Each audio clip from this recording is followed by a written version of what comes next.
नमस्कार। आज हम एक बहुत ही दिल को छू लेने वाली रचना की बात करने वाले हैं, जिसका नाम है प्रेरक जीवन संघर्ष। ये नाम सुनते ही लगता है कि इसके पीछे कोई गहरी, कोई सम्मानजनक कहानी छिपी है। तो चलिए इसे समझना शुरू करते हैं।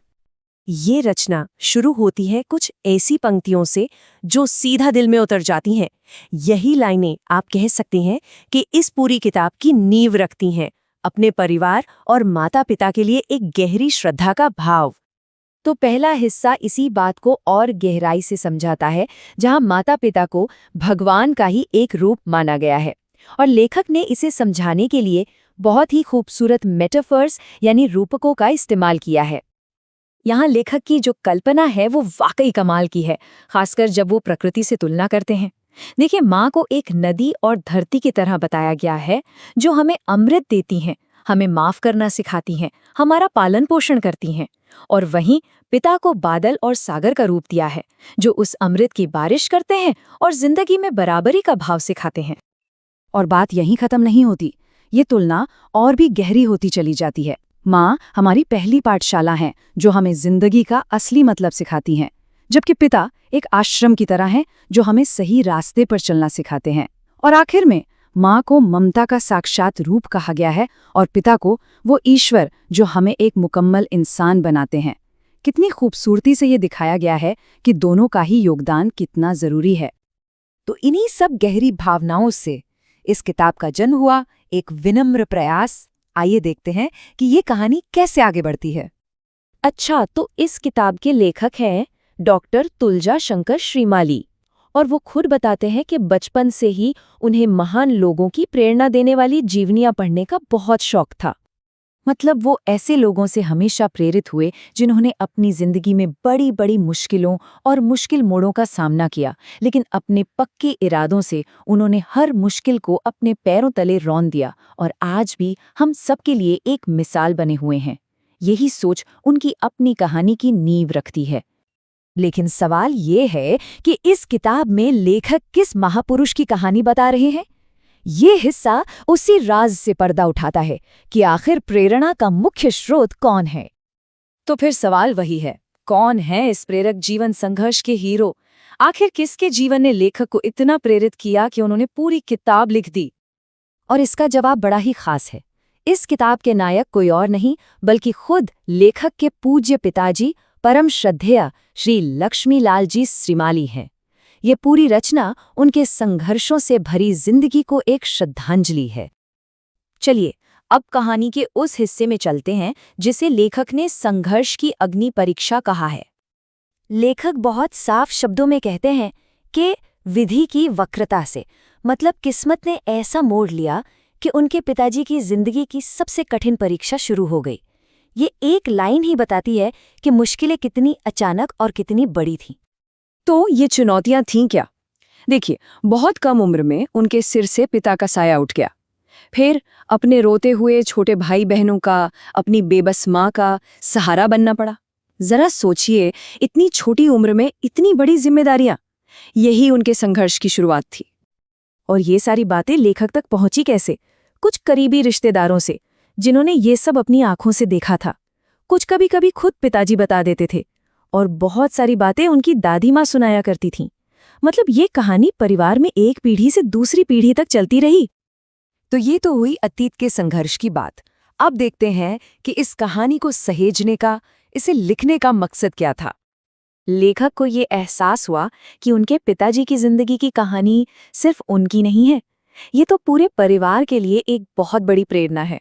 और बस यही वो सोच थी जिसने उन्हें ये किताब लिखने पर मजबूर किया, ताकि ये कीमती कहानी कहीं खो न जाए। और इस काम में उन्हें अपने बड़े भाइयों श्री कमला शंकर जी और श्री अशोक जी का भी पूरा साथ मिला। मतलब ये सिर्फ एक इंसान की कोशिश नहीं थी, पूरा परिवार इस काम के लिए साथ खड़ा था। तो लेखक की उम्मीद क्या है इस किताब से? बस यही कि ये किताब हमेशा परिवार के हर सदस्य के लिए एक रोशनी की तरह काम करे, उन्हें अपने लक्ष्य पाने के लिए हिम्मत देती रहे। ये सिर्फ एक बायोग्राफी नहीं बल्कि आने वाली पीढ़ियों के लिए एक गाइड बुक है। और आखिर में इस किताब के छपने की कहानी भी बहुत खास है। ये उदयपुर में 3 फरवरी 2014 को छपी। और मौका क्या था? लेखक की बेटी की शादी और बेटे का जनेऊ संस्कार। मतलब एक पीढ़ी का संघर्ष अगली पीढ़ी के शुभ मौकों पर एक आशीर्वाद बनकर सामने आया। कितनी खूबसूरत बात है ना। ये सोचने पर मजबूर करता है कि हमारे अपने परिवारों में भी न जाने कितनी ऐसी अनकही कहानियां होंगी जो इतनी बड़ी प्रेरणा बन सकती हैं। क्या होता है जब सदियों पुराना ज्ञान जिंदगी की एक कठोर और अप्रत्याशित सच्चाई से टकराता है? आज हम इसी सवाल को समझने की कोशिश करेंगे, भक्ति पर लिखे कुछ पुराने दोहों और अचानक हुए एक नुकसान की दिल दहला देने वाली कहानी के जरिए। तो चलिए इस खूबसूरत विचार से शुरुआत करते हैं कि माता पिता एक ऐसे पेड़ की तरह हैं जो हमेशा बिना रुके फल देता रहता है। ये एक बहुत ही ताकतवर तस्वीर है और यही हमारी आज की कहानी का दिल है, एक आदर्श जिसे हम सब कहीं ना कहीं समझते हैं। तो सबसे पहले हम एक दोहावली में छिपे ज्ञान में उतरते हैं। ये हिंदी कविता का एक पारंपरिक तरीका है जो माता पिता और बच्चों के रिश्ते पर हमें एक बहुत गहरी समझ देता है। अच्छा, तो ये दोहावली है क्या? देखिए, आसान शब्दों में कहें तो ये 2 पंक्तियों वाले दोहों का एक कलेक्शन है। इसे इसलिए बनाया गया ताकि नैतिक और आध्यात्मिक ज्ञान को एक ऐसे तरीके से सिखाया जा सके जो आसानी से याद रह जाए। ये हमें उन दोहों को समझने के लिए एक सांस्कृतिक संदर्भ देता है जिन्हें हम आगे देखने वाले हैं। ये दोहावली कुछ बहुत ही साफ सिद्धांतों पर टिकी है। ये कहती है कि माता पिता का सम्मान करने से आशीर्वाद मिलता है, उनकी सेवा करने से इच्छाएं पूरी होती हैं और असल में उनकी खुशी ही सच्ची शांति की वजह है। तो ये सिर्फ कविता नहीं है, ये जिंदगी जीने का एक तरीका है। लेकिन ये कविता बात को और भी आगे ले जाती है। ये माता पिता के दर्जे को सिर्फ पारिवारिक रिश्तों से कहीं बहुत ऊपर ले जाती है। ये उन्हें लगभग एक दैवीय स्थान देती है। ये दोहा देखिए, ये सीधे सीधे माता पिता की तुलना हिंदू धर्म के प्रमुख देवताओं से करता है, पिता की विष्णु से और माता की लक्ष्मी से। इसका मतलब ये हुआ कि उनकी सेवा करना सिर्फ एक पारिवारिक कर्तव्य नहीं, बल्कि एक पवित्र काम बन जाता है। और ये इसकी खूबसूरती है ना, कि ये सिर्फ कविता से कहीं बढ़कर है। ये एक ऐसा दर्शन है जो परिवार के ढांचे को पवित्र बना देता है, जो रोजमर्रा के कामों में एक आध्यात्मिक मतलब ढूंढता है। भक्ति की इस खोज को हम इस सबसे ताकतवर दोहे के साथ पूरा करते हैं, जब तक शरीर में जीवन है उनका साथ ना छोड़ें। ये एक अटूट साथ की मांग करता है। इस आदर्श को अपने मन में रखिएगा, क्योंकि अब हम एक ऐसी कहानी की तरफ बढ़ रहे हैं जो इसे इसकी आखिरी हद तक परखेगी। तो अब हम अपनी दिशा पूरी तरह से बदल रहे हैं। हम उन आदर्शों से हटकर एक निजी कहानी की ओर जा रहे हैं जो असलियत की कठोरता को दिखाती है। ये एक ऐसी सुबह की कहानी है जो बिल्कुल सामान्य लग रही थी, लेकिन फिर सब कुछ बदल गया। जरा इस दृश्य को मन में लाइए। जून का महीना है, पिता खेतों में हैं, दादी घर पर काम कर रही हैं और दादाजी श्रीदेव किशन जी बीमार हैं। मतलब एक ग्रामीण भारतीय परिवार की एक बहुत ही आम सी तस्वीर है। फिर लगभग 9:30 बजे पिता नाश्ते के लिए घर आते हैं। एक बहुत ही मामूली रोज का काम। कौन जानता था कि यह शांति का आखिरी पल होगा। और बस यहीं पे कहानी का रुख बदल जाता है। ये वो पल है जब एक सामान्य सी सुबह एक कभी न भूलने वाली त्रासदी में बदल जाती है। घर पहुंचकर पिता अपने बीमार पिता को देखने जाते हैं। वो बस उनका तापमान जांचने के लिए कंबल में हाथ डालते हैं। एक बहुत ही सामान्य देखभाल भरा काम, लेकिन इसी शांत पल में तनाव बढ़ने लगता है। और फिर ये सवाल उठता है, वो सवाल जो सब कुछ बदल देता है। ये एहसास का वो भयानक पल है जब चिंता डर में बदल जाती है। ये एक ऐसा सवाल है जिसका जवाब कोई नहीं चाहता। स्रोत का ये सीधा सीधा वाक्य उस पल के सदमे और उस आखिरी सच को बयां करता है। उस एक नज़र में ही ये साफ हो गया था कि दादाजी अब इस दुनिया में नहीं रहे। इसके बाद जो मंजर सामने आता है वो दुख और अफरा तफरी से भरा है।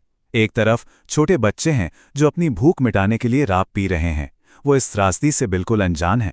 और दूसरी तरफ दादी अपने बेटे को पकड़े हुए दिल दहला देने वाला विलाप कर रही हैं। ये मासूमियत और दुख का एक गहरा विरोधाभास है।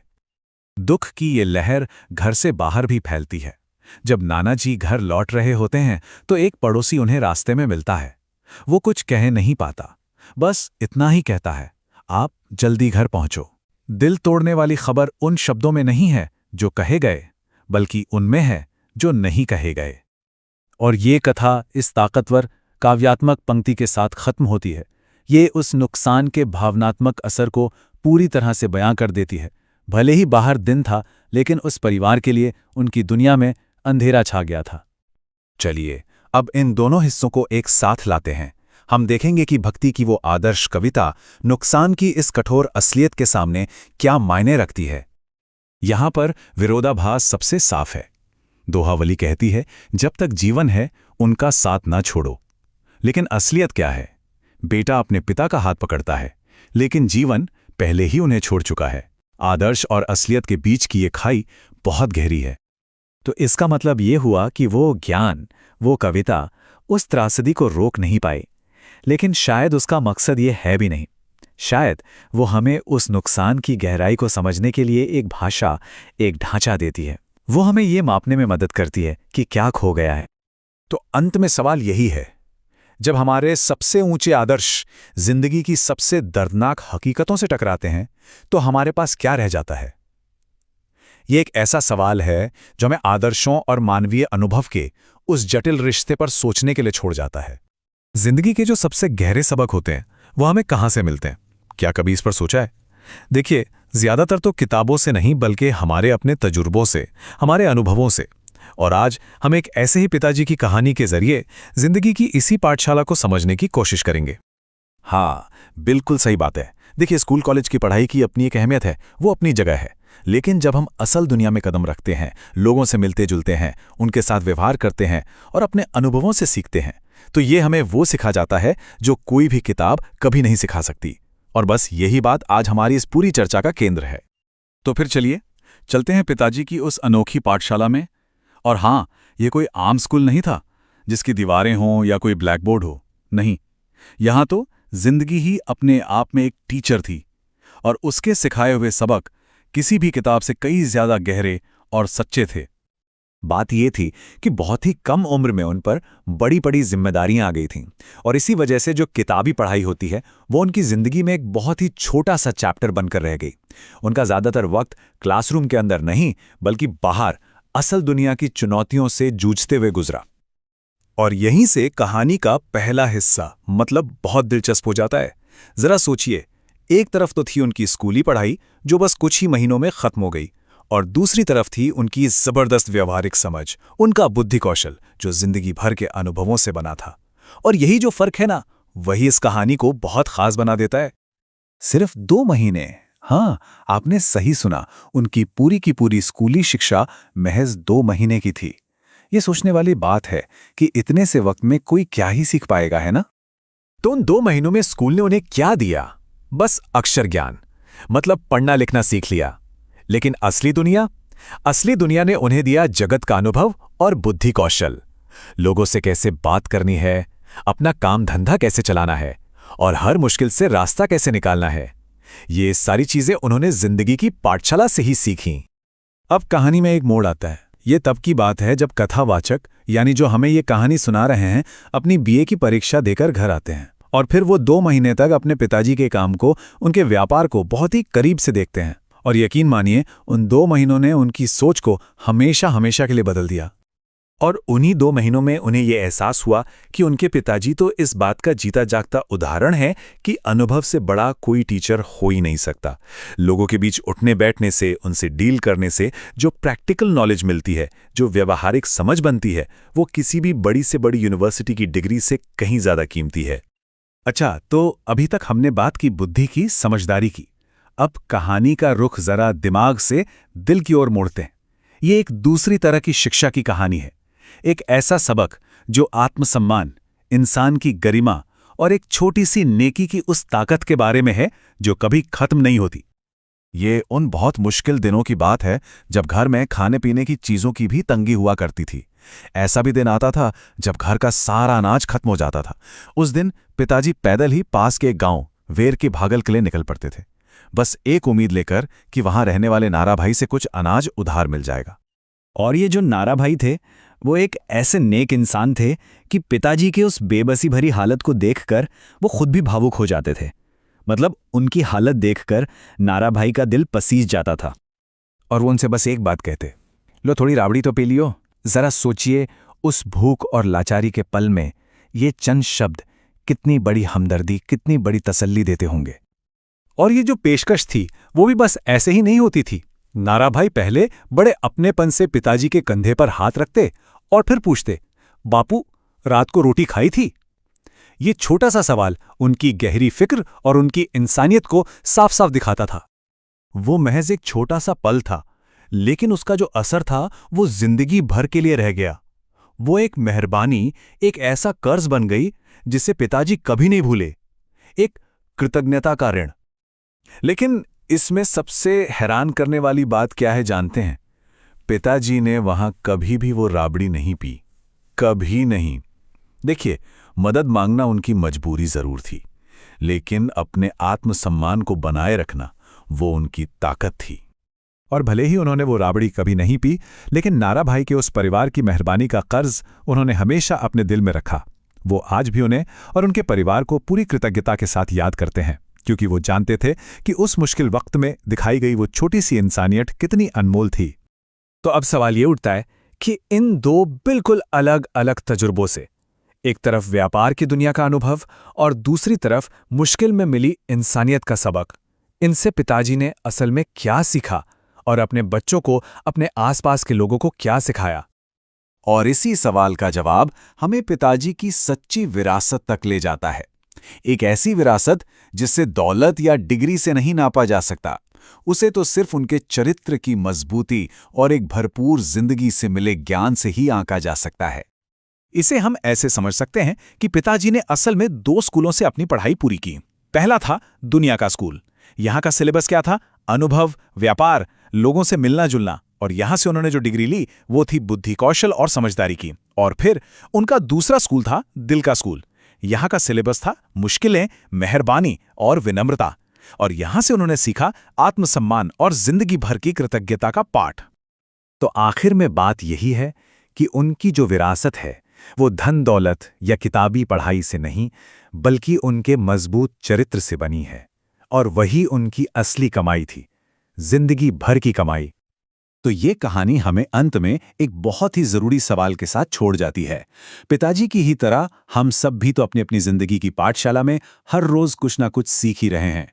तो सोचने वाली बात बस ये है कि हमारी ये जीवन पाठशाला हमें क्या सिखा रही है। जिंदगी और मौत, इनके बीच का फासला कितना कम हो सकता है, ये सोचने वाली बात है। आज हम एक ऐसे पिता की कहानी सुनेंगे जिन्होंने इस फासले को ना सिर्फ अपनी आंखों से देखा, बल्कि एक नहीं कई बार पार भी किया। नहीं, ये कोई कहानी या किताब के शब्द नहीं है। ये तो एक पिता के जीवन का सच है, जिन्होंने मौत को इतनी बार करीब से देखा कि ये उनके लिए एक पुरानी पहचान सी बन गई। तो चलिए उनकी इस असाधारण कहानी को थोड़ा और करीब से जानते हैं। ये कहानी एक याद दिलाती है कि कभी-कभी ना असली जिंदगी कल्पना से भी कहीं ज्यादा हैरान करने वाली हो सकती है। जरा उस समय के बारे में सोचिए, जब आसमान से आग बरस रही थी और जमीन पर अन्न का एक दाना भी नहीं था। संवत 1996 का वो अकाल, जब भूख जिंदगी और मौत के बीच की लकीर बन गई थी। और बस इसी भयानक मंजर के बीच सिर्फ 13 साल के एक लड़के को अपनी जिंदगी की पहले जंग लड़नी थी। तो जो पहली घटना है ना, वो हमें ले चलती है एक पेड़ पर, एक ऐसा पेड़ जहां जिंदगी और मौत के बीच बस एक डाल का फासला रह गया था। सोचिए, भूखे जानवरों का पेट भरने की जिम्मेदारी एक छोटे से लड़के के कंधों पर। वो भी कोई छोटा मोटा पेड़ नहीं, 25-30 फीट ऊंचा। और नीचे सिर्फ पत्थर ही पत्थर थे, बस एक गलती का इंतजार कर रहे थे। और फिर एक चटकने की आवाज आई और सब कुछ बदल गया। डाल टूट गई। अब वो बस एक हाथ के सहारे हवा में झूल रहे थे। आसपास मदद के लिए कोई नहीं, नीचे बस मौत इंतजार कर रही थी। 20 से 25 मिनट, हर एक पल एक सदी जैसा लग रहा था। जब हाथ बिल्कुल जवाब देने लगे ना, तब उन्होंने अपनी आखिरी सारी हिम्मत जुटाई और धीरे धीरे तने की तरफ खिसकना शुरू किया। और उस दिन किस्मत भी उनके साथ थी। जब वो महफूज डाल पर पहुंचे, उसके बाद 10 मिनट तक तो बस अपनी सांसों को महसूस करते रहे। उनके मुंह से जो ये शब्द निकले ना, वो सिर्फ शब्द नहीं थे, बल्कि उस पल की हर एक धड़कन का निचोड़ थे। लेकिन किस्मत जैसे उनकी परीक्षा बार बार ले रही थी। चलिए अब चलते हैं दूसरी घटना की तरफ, जो उतनी ही अचानक और उतनी ही जानलेवा थी। एक घर बनाने का सपना एक भयानक हकीकत में बदलने वाला था। पत्थरों से लदी हुई बैलगाड़ी एक ऊबड़-खाबड़ नीचे जाती हुई ढलान पर थी और अचानक बैलों ने अपना बैलेंस खो दिया। बस उस एक पल में सब कुछ हाथ से निकल चुका था। एक पल पहले वो गाड़ी के ऊपर थे और अगले ही पल उसके पहियों के नीचे। वहां जितने भी लोग देख रहे थे सबकी सांसें थम गईं। उनकी चीखों में बस एक ही शब्द था, खत्म। वो भारी लोहे का पहिया उनकी जांघों के ऊपर से निकल गया। लेकिन ये फासला बस कुछ इंच का ही था। अगर वो पहिया जरा सा बस कुछ इंच और ऊपर होता तो शायद आज ये कहानी सुनाने के लिए भी कोई नहीं होता। तो दो बार मौत को इतनी करीब से देखने के बाद एक सवाल तो उठता ही है कि आखिर इतनी हिम्मत, इतनी ताकत आई कहाँ से? और जवाब था परिवार। जिंदगी के हर तूफान में उनके लिए एक सहारा था, उनके मामा और उनका ननिहाल का परिवार। उन्होंने सिर्फ साथ नहीं दिया बल्कि उन्हें हर बार टूटने से बचाया। ये जो शब्द है ना, ये सिर्फ शुक्रिया नहीं है, बल्कि ये उस रिश्ते की गहराई को दिखाते हैं जिसने उन्हें हर मुश्किल से लड़ने की ताकत दी। ये हमें याद दिलाता है कि परिवार सिर्फ एक शब्द नहीं है, एक एहसास है। तो इन सब जानलेवा अनुभवों से और परिवार के सपोर्ट की कहानियों से आखिर सीख क्या मिलती है? ये कहानी सिखाती है कि जब लगे ना कि सब कुछ खत्म हो रहा है, तब भी हिम्मत कैसे बनाए रखें। ये हर सांस की कीमत समझाती है। ये बताती है कि परिवार से बड़ा कोई सहारा नहीं होता। और हाँ, कभी-कभी किस्मत भी साथ देती है। यही उस पिता की जिंदगी की असली विरासत है। तो जब हम अपनी रोजमर्रा की जिंदगी में छोटी-छोटी बातों से परेशान हो जाते हैं, तो शायद ऐसी कहानियों को याद करना जरूरी है। यह हमें याद दिलाती है कि हमारे पास जो कुछ भी है वो कितना कितना कीमती है। अब सवाल ये है कि हम सब इस कहानी से अपने लिए क्या लेकर जाते हैं। नमस्कार। चलिए आज एक ऐसी कहानी में उतरते हैं जो हमें हिम्मत का असली मतलब सिखाती है। ये कहानी एक ऐसे इंसान की है जिसे बचपन की मुश्किलों ने ही गढ़ा, तराशा और मजबूत बनाया। तो सवाल ये उठता है कि जब किसी बच्चे के कंधों पर बड़ों वाली जिम्मेदारियां आ जाएं तो क्या होता है? इसी सवाल का जवाब ढूंढते हैं इस कहानी के साथ। कहानी की शुरुआत होती है कलकत्ता जैसे एक बड़े शहर से, और उस शहर की भीड़ में एक छोटा सा लड़का बिल्कुल अकेला है। मतलब जिस उम्र में हाथ में किताबें और खिलौने होने चाहिए थे, उस उम्र में किस्मत उसे घर से बहुत दूर काम की तलाश में कलकत्ता ले आई। उसके मामाजी उसे अपने साथ ले गए थे। वहां उसे एक होटल में काम मिला और तनख्वाह महीने के सिर्फ 3 रुपए। जरा सोचिए, बस 3 रुपए महीना। उसका पूरा दिन सब्जियां काटने, जूठे बर्तनों के ढेर साफ करने और फर्श चमकाने में ही निकल जाता था। ये काम बेशक उसकी उम्र के लिए नहीं थे, पर मजबूरी थी तो करना पड़ता था। काम करते हुए भी उसका मन हमेशा अपने गांव में, अपने घर पर ही लगा रहता था। उसे हर पल अपनी अकेली माँ और अपने 6 छोटे भाई बहनों की फिक्र खाई जाती थी। पर कमाल की बात ये थी कि वो अपना ये दर्द किसी को दिखाता नहीं था। जब भी मन बहुत ज्यादा भारी हो जाता तो वो चुपके से बाथरूम में जाता, दरवाजा बंद करता और 10-15 मिनट जी भर के रो लेता था। और कभी अगर उसके मामा जी उसकी लाल आंखें देखकर पूछ लेते तो वो बस एक बहाना बना देता, अरे कुछ नहीं, शायद प्याज काट रहा था ना, इसलिए लाल हो गई होगी। वो अपने आंसुओं का बोझ किसी और पर डालना ही नहीं चाहता था। कलकत्ता में अभी 3 महीने ही हुए थे कि शहर में दंगे शुरू हो गए। हालात बिगड़ते देख मामा जी ने उसकी सुरक्षा के लिए उसे फौरन वापस गांव भेज दिया। उसकी जिंदगी का एक चैप्टर यहां खत्म हो गया। उसे लगा होगा कि चलो अब शायद सब ठीक हो जाएगा, लेकिन घर पर तो एक और भी बड़ी मुश्किल उसका इंतजार कर रही थी। कहानी अब एक ऐसे मोड़ पर थी जहां सब कुछ दांव पर लग गया था। अब जरा देखिए कि मुसीबतें कैसे एक के बाद एक आईं। पिता को गुजरे अभी 1 महीना भी नहीं हुआ था कि साहूकारों ने उनकी गिरवी रखी जमीन पर कब्जा करने के लिए केस ठोक दिया। और फिर एक दिन अदालत से घुड़सवार सीधा उसे ही बुलाने आ पहुंचा। अदालत में उसे साफ साफ कह दिया गया, देखो बेटा, अब कुछ नहीं हो सकता। कर्ज चुकाने का वक्त निकल चुका है, तुम्हारे पिता रहे नहीं और तुम तो अभी बच्चे हो। बेहतर यही है कि जमीन से अपना हक छोड़ दो। उस पल में उसे कैसा लगा ये उसके अपने ही शब्द बताते हैं। वो कहता है, कोर्ट में मेरा सिर घूम गया, पसीने छूट गए। सोचिए वो कितना डर गया होगा। लेकिन उसी खौफ के बीच उसके दिमाग में एक बात बिजली की तरह कौंधी कि अगर ये खेत भी हाथ से चले गए तो मेरा परिवार क्या करेगा? हम सब तो भूखे मर जाएंगे। बस इसी एक सवाल ने उसके अंदर हिम्मत भर दी। और फिर उस बच्चे ने जो किया वो बड़े बड़ों के बस की बात नहीं होती। उसने हिम्मत जुटाई और अदालत से 1 हफ्ते की मोहलत मांगी। घर आया, बड़ों से सलाह मशवरा किया और फिर घर के कुछ जानवर और घी बेचकर साहूकारों का 1-1 पैसा चुका दिया और अपनी जमीन बचा ली। तो इन सारी मुश्किलों ने, इन परीक्षाओं ने उस लड़के को आखिर बनाया क्या? चलिए अब इस कहानी के सबसे बड़े सबक को समझते हैं। ऋग्वेद का एक श्लोक है जो इस पूरी कहानी का सार, इसका निचोड़ बता देता है। इसका मतलब बहुत सीधा सा है। भगवान भी उसी की मदद करते हैं जो मेहनत करता है, जो हाथ पर हाथ धरकर नहीं बैठा रहता। अगर सुख और समृद्धि चाहिए तो आलस छोड़ना ही पड़ेगा, ठीक वैसे ही जैसे उस लड़के ने किया। तो आखिर में ये एक सवाल हमारे लिए भी है कि जिंदगी की शुरुआती ठोकरें और मुश्किलें हमें तोड़ देती हैं या हमें पहले से कहीं ज्यादा मजबूत बना देती हैं? मुझे लगता है इस कहानी ने हमें इसका जवाब बहुत अच्छे से दे दिया है। नमस्कार, आज हम एक ऐसी कहानी में उतरने वाले हैं जो बहुत ही निजी है, दिल के करीब है। इसका नाम है विपत्ति में एक परिवार का सहारा। तो ये कहानी शुरू होती है एक बहुत गहरे एहसास से, एक डूबती नैया की कहानी।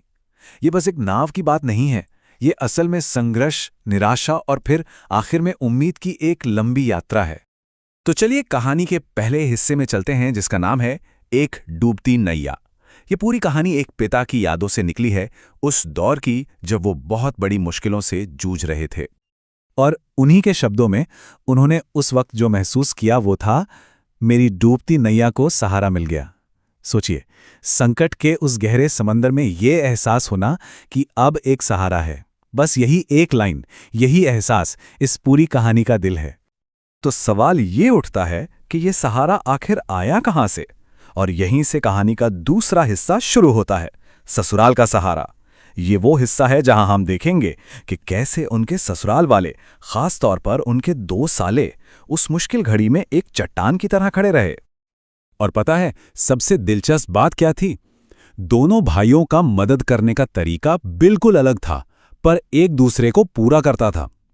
एक तरफ थे बड़े मामा जी, श्री मोहनलाल जी, जिन्हें कानूनी और जायदाद के मामलों की गहरी समझ थी, और दूसरी तरफ थे छोटे मामा जी, श्री पूर्णाशंकर जी, जो किसी भी तरह के शारीरिक काम, मेहनत मशक्कत के लिए हमेशा तैयार रहते थे। एक का दिमाग तो दूसरे की मेहनत, कमाल का साथ था। अब उस दौर की मुश्किलों का अंदाजा लगाना हो तो इस एक बात से लगाया जा सकता है, घर में जितने भी बर्तन थे वो सब मिट्टी के थे। सुनने में ये शायद छोटी सी बात लगे, पर ये उस वक्त की गरीबी की एक सच्ची और बहुत कड़वी तस्वीर दिखाती है। और बात सिर्फ इतनी ही नहीं थी, हालत इससे भी ज्यादा गंभीर थी। सोचिए, राबड़ी जैसी चीज बनाने के लिए, उसे हिलाने के लिए घर में चम्मच तक नहीं था। उसकी जगह एक लकड़ी के टुकड़े का इस्तेमाल होता था। मतलब सबसे बुनियादी, सबसे मामूली जरूरतें भी पूरी नहीं हो पा रही थीं। अब जरा सोचिए, जब मामाजी शादी के बाद पहली बार अपनी बहन के घर आए होंगे और उन्होंने ये सब अपनी आंखों से देखा होगा, कैसा लगा होगा उन्हें? उनका दिल बैठ गया। अपनी बहन को इस हाल में देखकर उन्हें बहुत ज्यादा दुख हुआ, एक गहरा सदमा लगा। लेकिन ये सिर्फ एक एहसास या दुख तक ही सीमित नहीं रहा। उन्होंने फौरन कुछ किया। अगली बार जब मामाजी घर आए तो वो अपने साथ परिवार के लिए कुछ बहुत जरूरी बर्तन लेकर आए। ये छोटा सा काम था, पर उस वक्त के लिए ये एक बहुत बहुत बड़ी मदद थी। अब कहानी के एक ऐसे मोड़ पर आते हैं, एक ऐसी रात की कहानी जो उस पूरे संघर्ष का सार है। सेक्शन 3, संघर्ष की एक रात। हुआ यूं कि एक जमीन का झगड़ा चल रहा था और इस वजह से पिताजी को बार बार शहर यानी उदयपुर कोर्ट कचहरी के चक्कर लगाने पड़ते थे। ये आना जाना न सिर्फ थका देने वाला था, बल्कि बहुत खर्चीला भी था। पिताजी ऐसे ही एक दिन को याद करते हैं। दिन था सोमवार का और उनका मनसा वाचा का व्रत था। मतलब मन, वचन, कर्म तीनों से उपवास। वो सुबह सुबह गांव से पैदल चलकर उदयपुर पहुंचे। कोर्ट में काम खत्म होते होते शाम हो गई। अब रात गुजारनी थी, पर ना तो कोई ठिकाना था, नहीं जेब में पैसे। तो आखिर में एक मंदिर में भूखे पेट उन्होंने पूरी रात बिताई। और जब पिताजी उस रात के बारे में बताते हैं तो उनकी कही बात सीधे दिल में लगती है। वो अपनी बोली में कहते हैं, फिरता रात पूरी की दी, भूखा पेट नींद थोड़ी आवे। मतलब बस जैसे तैसे रात काट दी, भूखे पेट भला नींद कैसे आती? बस इन चंद शब्दों में उस रात की सारी तकलीफ, सारी बेबसी सिमट कर आ जाती है। और जानते हैं सबसे ज्यादा दिल को छू लेने वाली बात क्या थी? पिताजी ये सब हंसते हुए बता रहे थे, पर उनकी आंखों में जो आंसू थे वो उस हंसी के पीछे छिपे असली दर्द को, उस संघर्ष की सच्चाई को साफ साफ दिखा रहे थे। चलिए अब कहानी के आखिरी हिस्से पर चलते हैं, एक अमिट ऋण। यह हिस्सा उस मदद के बारे में है जिसका असर हमेशा रहा, और उस एहसान के बारे में जो कभी भुलाया नहीं जा सकता। आज भी, इतने सालों बाद भी, पिताजी यही कहते हैं कि मेरी डूबती हुई नाव को किनारे लगाने में मेरे ससुराल वालों ने जो किया वो एक ऐसा कर्ज है जिसे मैं जिंदगी भर याद रखूंगा। और देखिए, रामायण की एक चौपाई है जो इस पूरी भावना को कितनी खूबसूरती से बयां करती है। जिनके हृदय में उत्साह होता है वे पुरुष कठिन से कठिन कार्य आ पड़ने पर भी हिम्मत नहीं हारते। सच में ये उस परिवार के जज्बे की सच्ची तस्वीर है। तो ये कहानी खत्म होते होते हम सबके लिए एक सवाल छोड़ जाती है कि जब भी जीवन की नाव डगमगाती है तो वो कौन से सहारे होते हैं जो उसे किनारे तक ले आते हैं। इस पर सोचना तो बनता है। कभी कभी जिंदगी के सबसे बड़े, सबसे खुशी वाले दिन अकेलेपन और मुश्किलों से भरे हो सकते हैं। यकीन करना मुश्किल है ना? आज हम एक ऐसी ही दिल को छू लेने वाली कहानी सुनेंगे जो हमें 1948 के भारत में ले जाएगी। ये शब्द ये किसी और के नहीं बल्कि एक दूल्हे के हैं, अपनी ही शादी के दिन। सोचिए ऐसा क्या हुआ होगा? कौन सी ऐसी मजबूरी थी कि अपनी जिंदगी के सबसे खास मौके पर उसे ऐसा लगा जैसे भरी धूप में सिर पर कोई छत नहीं और तेज बारिश में कोई छाता नहीं। आइए इस एहसास के पीछे की कहानी को समझते हैं। तो चलिए कहानी के पहले हिस्से में चलते हैं। इसका नाम है जीवन का एक नया चरण। और इस कहानी को ठीक से समझने के लिए हमें उस समय में जाना होगा, आजादी के ठीक बाद का भारत। एक ऐसा दौर जब देश बदल रहा था और लोगों की जिंदगियां भी। तो बात है जून 1948 की। जगह है हल्दीघाटी के पास।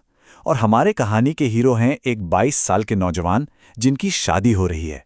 पर जैसा मैंने कहा, ये सिर्फ एक शादी नहीं थी, ये एक बहुत बड़ी जिम्मेदारी की शुरुआत थी। देखिए, उस जमाने में शादी का मतलब सिर्फ दो लोगों का साथ आना नहीं होता था। इसे कहते थे गृहस्थाश्रम में प्रवेश। मतलब अब आप सिर्फ अपने लिए नहीं जीते, अब पूरे परिवार की, समाज की जिम्मेदारी आपके कंधों पर है। ये एक बहुत ही बड़ा बदलाव था किसी की भी जिंदगी में। अब आता है कहानी का दूसरा हिस्सा, विवाह की पूर्व संध्या। और यहीं से इस नौजवान दूल्हे के असली संघर्ष की कहानी शुरू होती है। शादी से ठीक एक रात पहले। जरा सोचकर देखिए, अगले दिन शादी है, मेहमान आने वाले हैं और घर की हालत एकदम खस्ता। तो इस नौजवान ने क्या किया? अकेले ही मिट्टी से दीवारों को लीपना शुरू किया, टूटी खपरेलों को ठीक करने लगा। ये सिर्फ शारीरिक मेहनत नहीं थी, इसके पीछे का अकेलापन और बेबसी महसूस कीजिए। वो दिन भर लगा रहा। जब थक कर हार गया तो उसकी माँ ने बड़े चिंता से कहा, बेटा अब बस भी करो, कल सुबह पूजा भी तो करनी है और घर में सामान तो कुछ है ही नहीं। आप इन शब्दों में एक माँ की चिंता, उसकी बेबसी को महसूस कर सकते हैं, है ना? और फिर जिम्मेदारी का एक और सफर शुरू हुआ। सबसे पहले तो उसने मिट्टी से सने अपने हाथ पैर धोए, फिर कमीज की जेब कटोली तो कुछ पैसे मिले। बस उन्हीं पैसों को लेकर वो अकेले ही निकल पड़ा पूजा का सामान लाने। और जब लौटा तो रात के 8 बज चुके थे। हर एक कदम के साथ उसका अकेलापन जैसे और भी गहरा होता जा रहा था। इतनी शारीरिक थकान, इतना मानसिक दबाव, इस सबके बीच उसके मन में आखिर चल क्या रहा था? सबसे गहरी भावना कौन सी थी? और उस एक पल में उसके दिल से बस एक ही आवाज आई, एक ही टीस उठी, काश आज मेरे पिताजी जिंदा होते। ये सिर्फ एक ख्वाहिश नहीं थी, ये वही एहसास था, भरी धूप में बिना पगड़ी के होने का, तेज बारिश में बिना छापे के होने का, पूरी तरह से बेसहारा महसूस करने का। कहानी का तीसरा हिस्सा है एक अप्रत्याशित दयालुता। कहते हैं ना कि जब अंधेरा सबसे घना होता है तभी उम्मीद की कोई किरण दिखती है। तो अब चलते हैं शादी वाले दिन और देखते हैं कि कैसे इंसानियत के एक छोटे से काम ने सब कुछ बदल दिया। यहां पे जरा इस फर्क को देखिए। एक तरफ थी शादी की उम्मीदें, एक बड़ा मौका, और दूसरी तरफ थी दूल्हे की हकीकत। उसके पास ढंग की एक धोती तक नहीं थी पहनने को, जो थी वो भी फटी हूं। और तभी एक रिश्तेदार श्री ओंकार लाल जी, उन्होंने इस नौजवान की खामोशी को, उसकी परेशानी को पढ़ लिया। उन्होंने कुछ कहा नहीं, बस अपने सामान से एक नई धोती निकाली और उसे दे दी। सोचिए, वो सिर्फ एक कपड़ा नहीं था, वो सम्मान था, वो सहारा था जिसकी उस पल में सबसे ज्यादा जरूरत थी। तो अब आते हैं कहानी के आखिरी हिस्से पर, कठिनाई में साथी। इस पूरे वाक़ये ने, इस अनुभव ने लेखक के मन पर बहुत गहरी छाप छोड़ी और उन्हें रिश्तों के बारे में, इंसानी जुड़ाव के बारे में एक नया सच सिखाया। अक्सर हम एक कहावत सुनते हैं, लेखक को भी वो याद आती थी, सुख के सब साथी दुख में न कोय। मतलब लोग बस अच्छी घड़ियों में ही साथ निभाते हैं। लेकिन अपने पिता के इस अनुभव को देखकर लेखक को समझ आया कि ये पूरी तरह सच नहीं है। उनका मानना था कि वो जो ऊपर वाला है ना, वो सुख हो या दुख आपकी मदद के लिए किसी ना किसी को भेज ही देता है। जैसे उस दिन श्री ओमकार लाल जी एक फरिश्ते की तरह आ गए थे। और आखिर में ये कहानी हमें एक बहुत गहरे सवाल पर लाकर छोड़ देती है। जब हमारी अपनी जिंदगी में मुश्किलें आती हैं, जब हम तूफानों का सामना करते हैं, तो कौन बनता है हमारा सहारा? कौन बनता है हमारे सिर की पगड़ी या उस तेज बारिश में हमारा छाता? आज की कहानी है इंसानी जिद और संकल्प की, एक ऐसे सफर की कहानी जो सुनने में ही नामुमकिन लगता है। ये नंबर देखिए, 130। हाँ, 130 किलोमीटर, और वो भी पैदल, सिर्फ एक दिन के अंदर। यही वो अविश्वसनीय चुनौती थी जो इस पूरी कहानी की वजह बनी। सोचिए, एक ऐसी यात्रा जो किसी के भी हौसले को परख ले। तो अब सवाल ये उठता है कि आखिर कोई ऐसा करेगा ही क्यों? क्या वजह थी इस नामुमकिन से लगने वाले सफर की? चलिए समझते हैं। तो हुआ यूं कि बात थी जमीन की पैमाइश के काम की। कहानी के जो मुख्य किरदार हैं, उन्हें उदयपुर के दफ्तर में कुछ पैसे जमा करने थे और उसकी रसीद लेकर उसी दिन सायरा के तहसील ऑफिस में जमा करानी थी। पर यह सिर्फ एक मुश्किल डेडलाइन का मामला नहीं था। नहीं, इसके पीछे एक गहरी साजिश थी। उन्हें यह बात जानबूझकर इतनी देर से बताई गई कि वो ये काम कर ही ना पाएं, ताकि वो फेल हो जाएं और इसका फायदा कोई और उठा ले। तो अब देखिए, मुकाबला था दो चीजों का। एक तरफ थी साजिश जिसका मकसद था किसी को हर हाल में नाकाम करना, और दूसरी तरफ था एक अटूट इरादा कि चाहे जो हो जाए, ये काम तो पूरा होकर रहेगा। तो फिर इस चुनौती का सामना कैसे हुआ? ये सफर शुरू कैसे हुआ? चलिए देखते हैं। जब उन्हें इस पूरी साजिश का पता चला तो सोचिए उन्हें नींद कैसे आती। पूरी रात बेचैनी में गुजरी, पर उन्होंने हार नहीं मानी। एक पल भी बर्बाद किए बिना उन्होंने एक जबरदस्त फैसला लिया। रात के करीब 3 बजे घने अंधेरे में अकेले पैदल ही निकल पड़े। जरा उस मंजर को महसूस कीजिए। वक्त था आधी रात का। रास्ता एक घने सुनसान जंगल से होकर गुजरता था और हर कदम पर जंगली जानवरों का डर। अकेले थे, बिल्कुल अकेले, पर हिम्मत नहीं हारी। बस बिना रुके चलते रहे, आगे बढ़ते रहे। रात बीती, सुबह हुई, पर सफर अभी भी बाकी था। देखते हैं दिन में ये दौड़ कैसे आगे बढ़ी। उनकी रफ्तार का अंदाजा लगाइए। सुबह 3 बजे के आसपास सफर शुरू हुआ। सूरज उगते उगते वो ईसवाल के पास थे। दोपहर तक उदयपुर पहुंचकर काम निपटाया और बिना एक पल रुके फौरन वापसी के लिए निकल पड़े। शाम के 5 बजे मादरी में बस एक छोटा सा ब्रेक लिया और शाम 7 बजते बजते अपनी मंजिल सायरा तहसील ऑफिस पहुंच गए। सोचिए, इस पूरे सफर में ना कोई आराम था, ना कोई लंबा ब्रेक। दिन भर की चिलचिलाती गर्मी, लगातार चलना, वो बुरी तरह थक चुके थे। हालत ये थी कि खाने के लिए भी ढंग से नहीं रुके। दिमाग में बस एक ही चीज थी, मंजिल तक पहुंचना है। और अब कहानी उस मोड़ पर पहुंचती है जहां सारी मेहनत दांव पर लग गई थी। इतनी मशक्कत के बाद अब सामने थी सबसे बड़ी, सबसे आखिरी रुकावट। 130 किलोमीटर का वो नामुमकिन सा सफर तय करके शाम के 7 बजे वो सायरा के तहसील दफ्तर के दरवाजे पर खड़े थे। लेकिन दफ्तर पर ताला लग चुका था, ऑफिस बंद हो गया था। तो क्या सब खत्म हो गया? वो रात भर का जागना, दिन भर की दौड़, वो सारी मेहनत, वो सारा हौसला, क्या सब बेकार चला गया?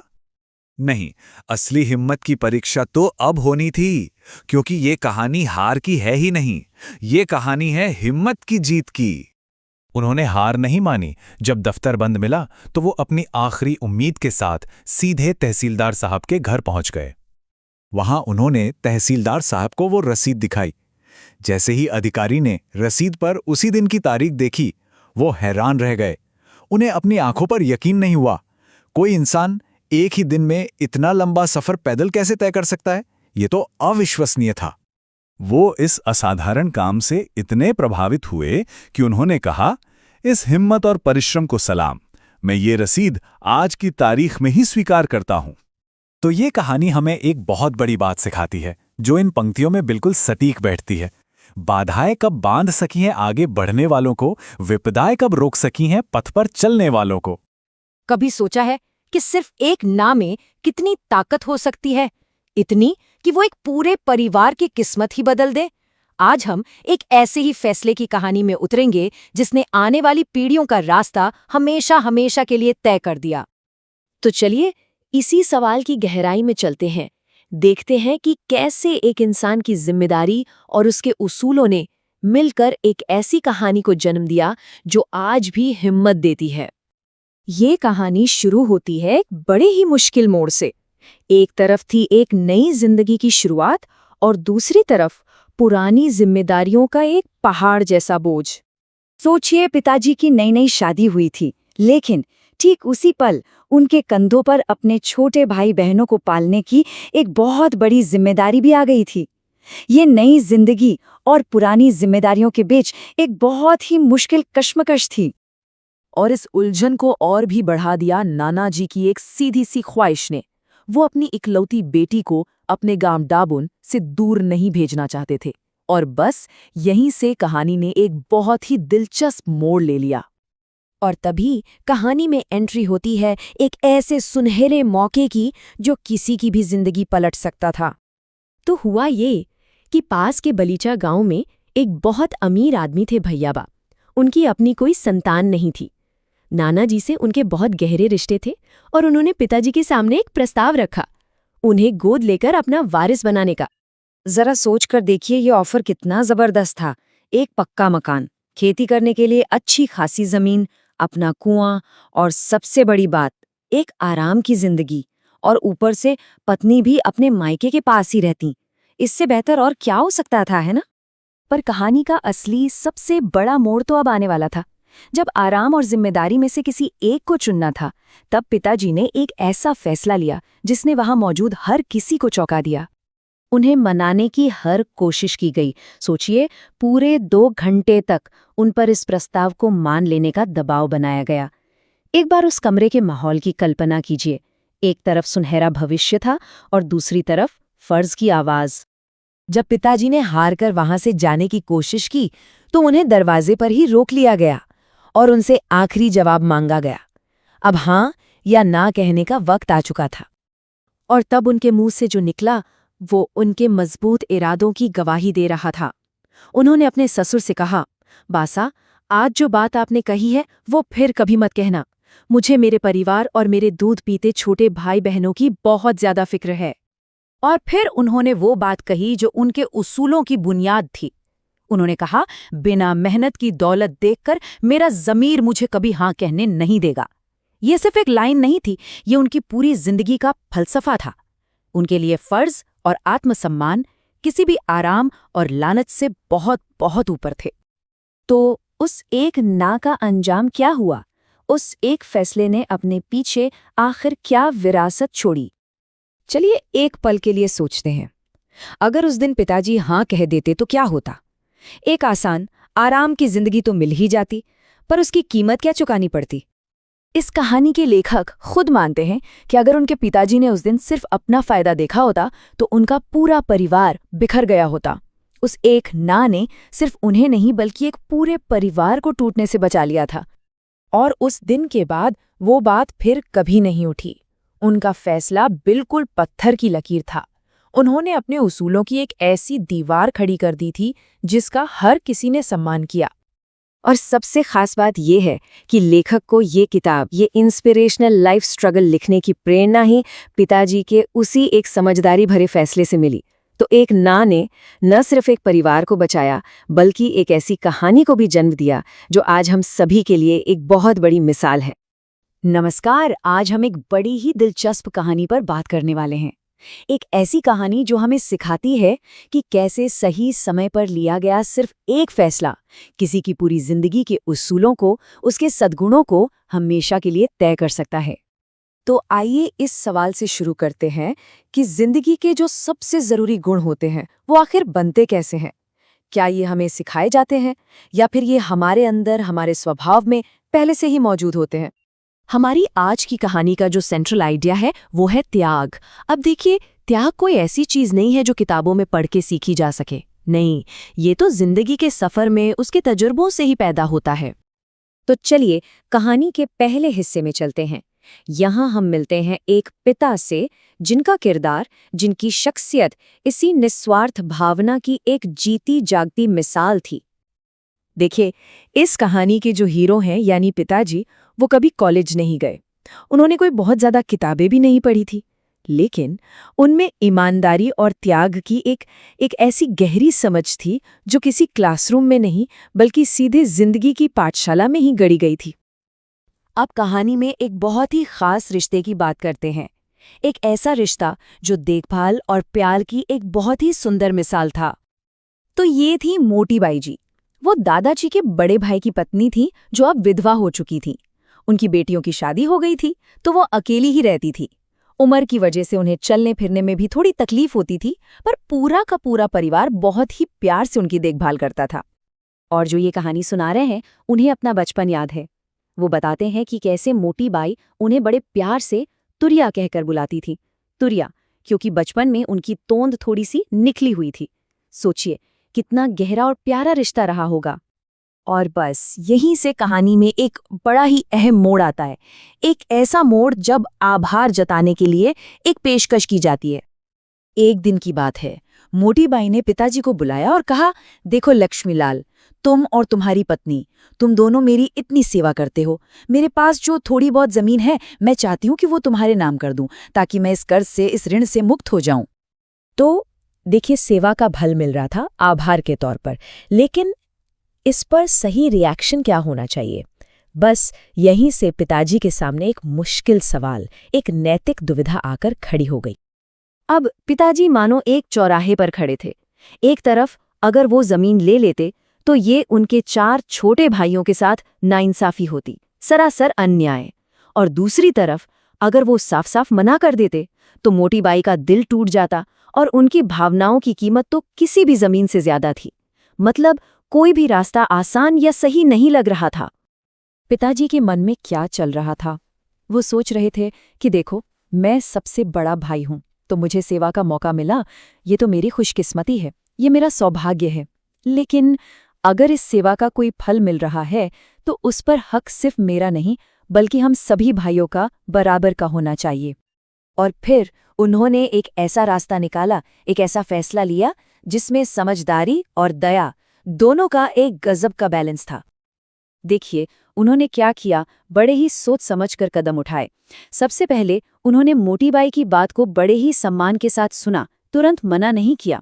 फिर उन्होंने परिवार के लोगों को और गांव के कुछ इज्जतदार लोगों को इकट्ठा किया, उन्हें गवाह बनाया और सबके सामने उस जमीन के 5 बराबर हिस्से किए, हर भाई के लिए एक। और जो हिस्सा उनके नसीब में आया बस उसी को भगवान की मर्जी मानकर कबूल कर लिया। तो इस एक फैसले से क्या हुआ? उन्होंने न सिर्फ अपने भाइयों के प्रति अपना फर्ज निभाया बल्कि मोटी बाई के उस उदार मन का, उनकी उस भावना का भी मान रखा। ये सिर्फ ईमानदारी नहीं थी, ये तो इमोशनल इंटेलिजेंस और एक बहुत ही गहरी सोच का कमाल था। पिताजी का ये जो फैसला था उसने सिर्फ एक परिवार का मसला नहीं सुलझाया, बल्कि ये उन सदियों पुरानी सच्चाइयों को सामने लाता है जो हमें बताती हैं कि अच्छे गुण, अच्छे कर्म अपने साथ खुशहाली और समृद्धि कैसे लेकर आते हैं। ये सिर्फ एक फैसला नहीं था, ये एक उसूल था जिसे जी कर दिखाया गया था। और आप यकीन मानिए, इसी एक नेक नियत वाले काम ने उस पूरे परिवार के आने वाले कल की नींव रख दी। रामचरितमानस में एक बहुत ही खूबसूरत चौपाई है जो यहाँ बिल्कुल फिट बैठती है। जहाँ सुमति तहाँ संपत्ति नाना, जहाँ कुमति तहाँ विपत्ति निदाना।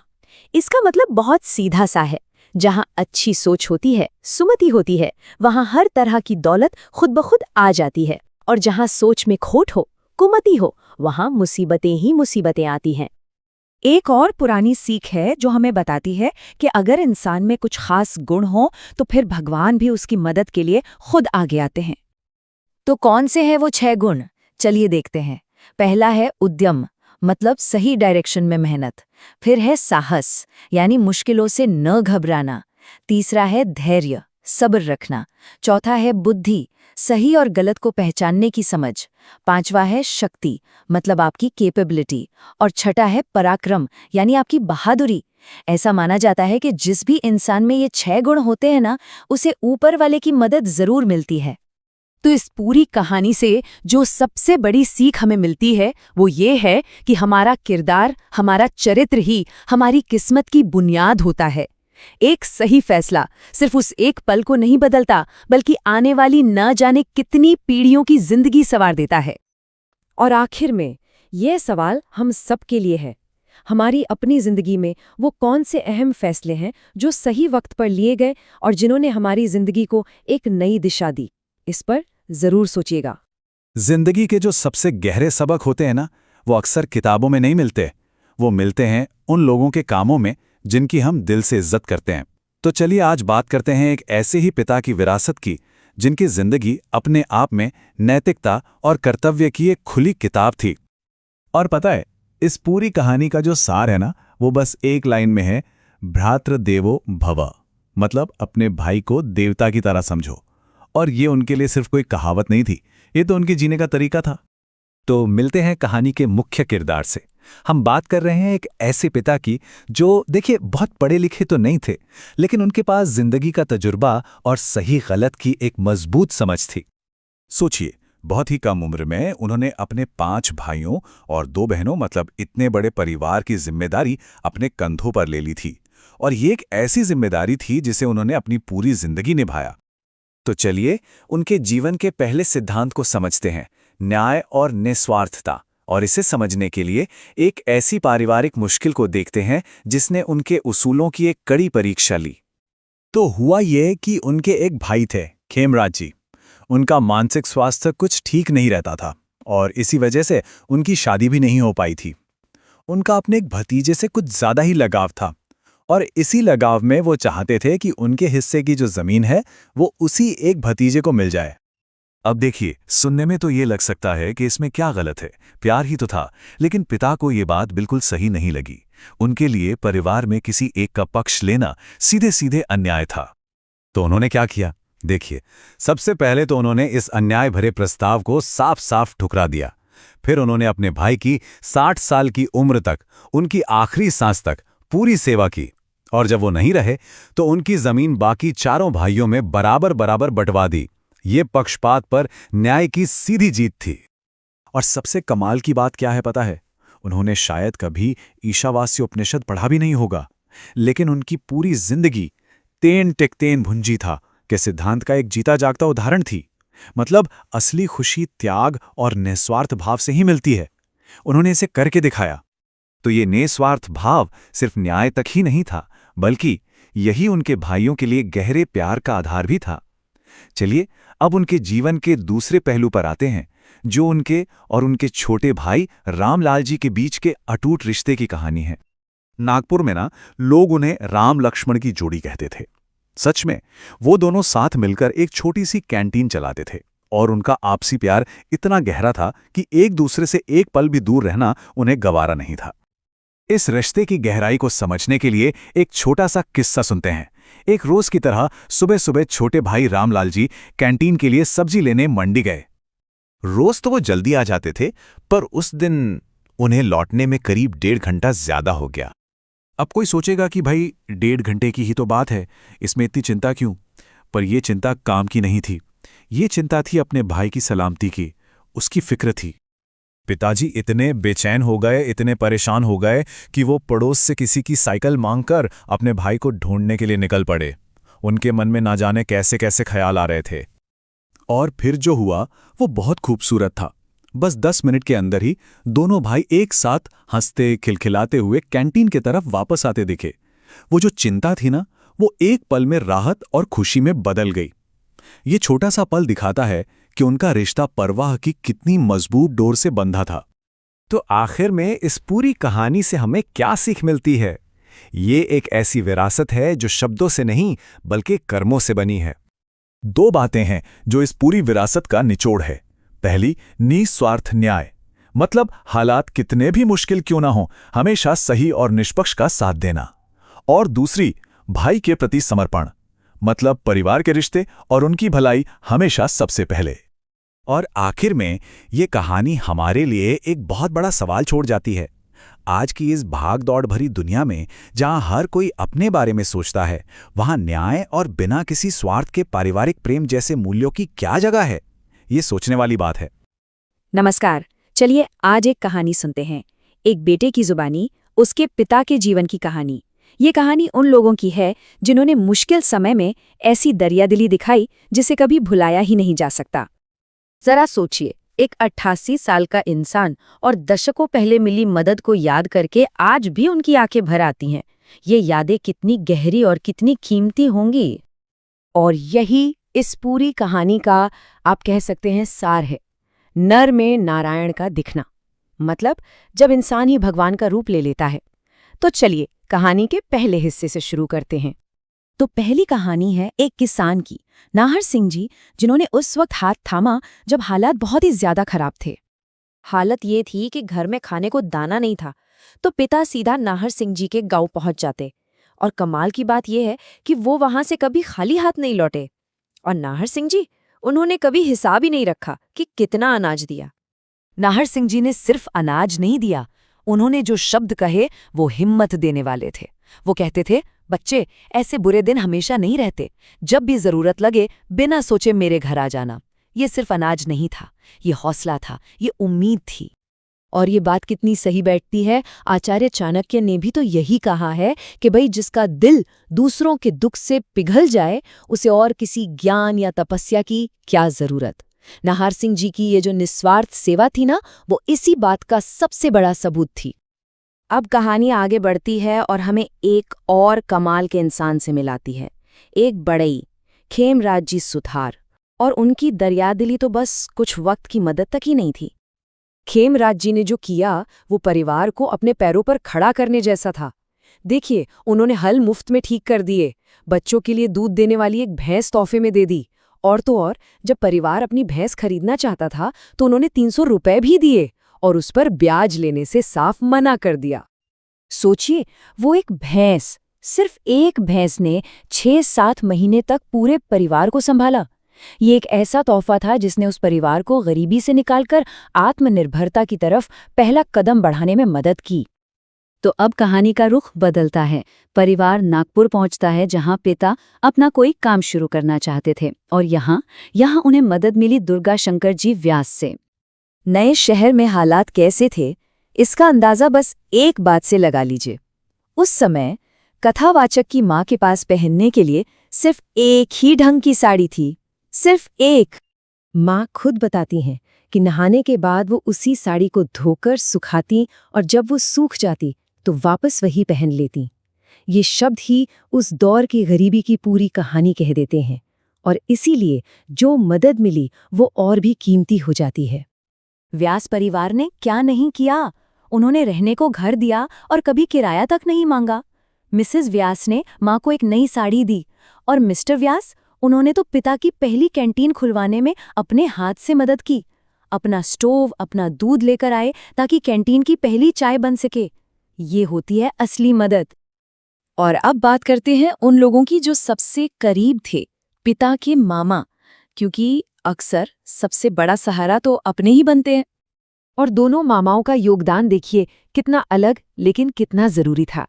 एक मामा नारायण लाल जी 40 किलोमीटर पैदल चलकर आते थे और फिर घंटों हाथ से चक्की चलाकर परिवार के लिए आटा पीसते थे।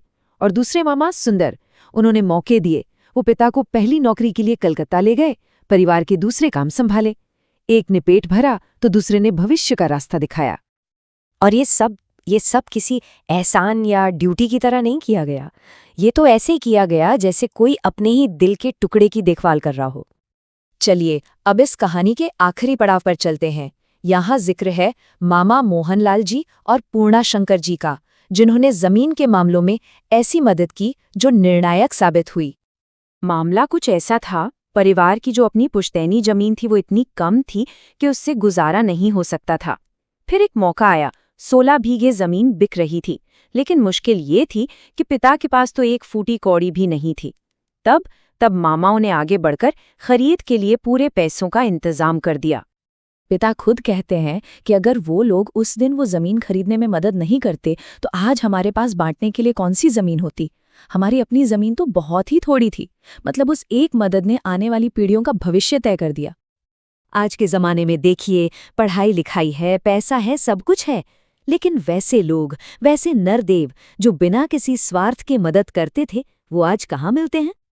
और ये एक सवाल छोड़ जाता है कि ऐसी निस्वार्थ करुणा जो बदले में कुछ भी नहीं मांगती, वो आखिर आती कहाँ से है? शायद इस पूरी कहानी का सबसे बड़ा सबक यही है कि ईश्वर सिर्फ मंदिरों में नहीं मिलते, वो आम इंसानों के निस्वार्थ कामों में बसते हैं। और असल में यही है नर में नारायण का मतलब। नमस्कार, आज हम एक ऐसे जीवन को जानेंगे जो बाहर से तो बहुत साधारण लगता है, पर जिसमें बहुत गहरे सबक छुपे हैं।